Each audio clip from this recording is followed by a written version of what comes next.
All right, I'm gonna be real here. I sort of just skimmed the module outline and immediately chose to directly look for a copy of the Massey lecture book instead of listening to the audio recording. Because outside of podcasts while I'm driving, I hardly ever just listen to anything. Being a librarian and a CBC nerd, I knew that they published copies of the lectures yearly. As an aside, Astra Taylor's 2023 Massey lecture, The Age of Insecurity, Coming Together as Things Fall Apart, is excellent, and you should definitely listen to it. But back to the topic at hand. Because I knew I would have to, or that I'd want to be taking notes, I skipped right to the text. Then, when I went back and read the IP outline more closely, I realized that I had messed it up. So, there's that. That being said, though, I do think that there is much to say in spite of, or maybe even because of, the way that I chose to approach this assignment. I think it's fair to say that I didn't just make a convenience choice. I was rejecting the particular media ecology that a formal lecture creates, especially one in my own personal space. The lecture is an educational technology that controls your pace, the timing, and access to knowledge. You have to follow the speaker's speed, and you don't get to set your own. You have to remain present in real time. It creates a one-to-many hierarchy with an expert voice at the front of the room. That is very different from my current media habits, where I rely almost entirely on asynchronous reading and digital skimming. I honestly find listening challenging as a way to gather and curate knowledge. I made it through most of my undergrad years with history and religion profs that lectured, and I don't think any of them knew what a PowerPoint was at that point. And I made it through. I remember learning things, but it's been a skill that I've felt gradually withering on my vine of skills, I guess. Over the past almost 6 years, I have almost completed two online programs through UBC, and outside of the summer institute classes I have taken, they've all been asynchronous. So lots of reading, occasionally some video, but it's often supplementary. Text on a page is actually sort of cheating the dimension of time. Past and the present and the future all exist behind, at, or in front of where your eyes are currently situated.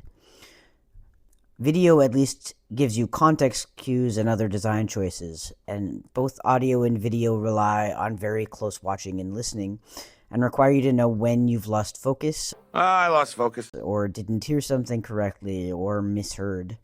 You have to rewind. Although, honestly, I guess at least we get to do that. Original Massey Lectures listeners on CBC Radio didn't get to rewind if they missed something. If I imagine the original broadcast, the media ecology of Massey College was completely different. An elite audience gathered in a physical space, a collective listening experience, and the authority of the speaker amplified by radio. I think there's ceremony in that. Knowledge is an event rather than a file. However, once I realized what I was supposed to do, what I didn't expect was, when I went back to listen to the lecture, that I would be listening to someone's sweet German grandmother. It wasn't the voice that I expected to be giving me this lecture.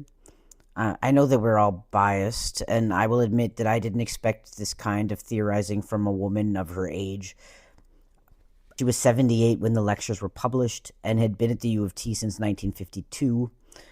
It took her 21 years to rise to the position of full professor, and she was the first woman to be designated university professor in 1984, which seems like a really long time to gain that kind of recognition. Obviously, I picked this up because I was shocked.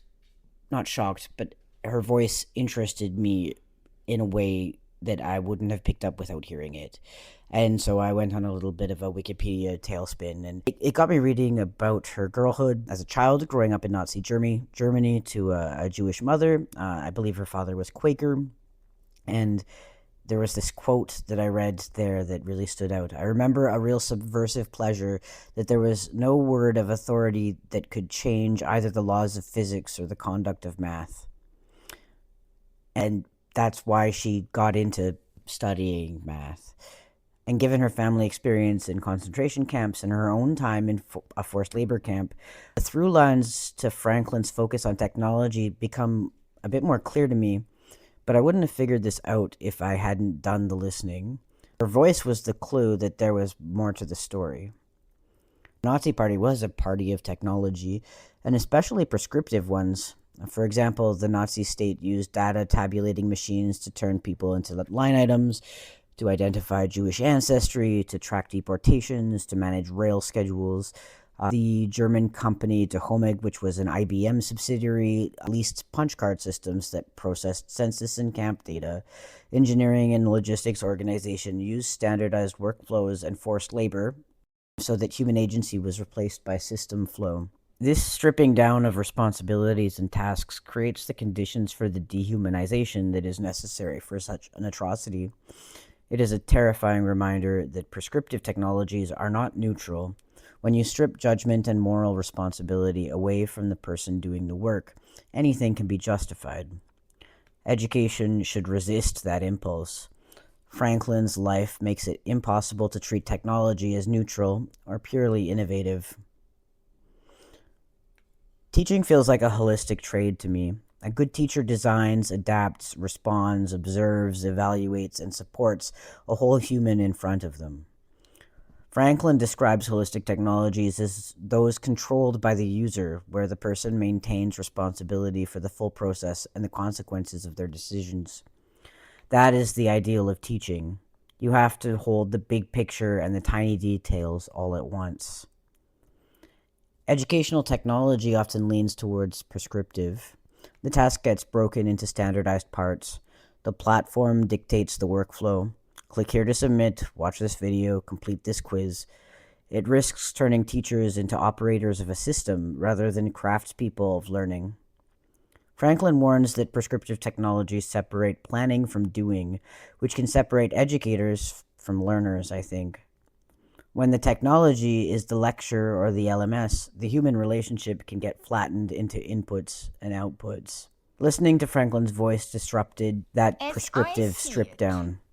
The recorded lecture has its own rules and authority, yet her voice reminded me that there is a person behind the technology.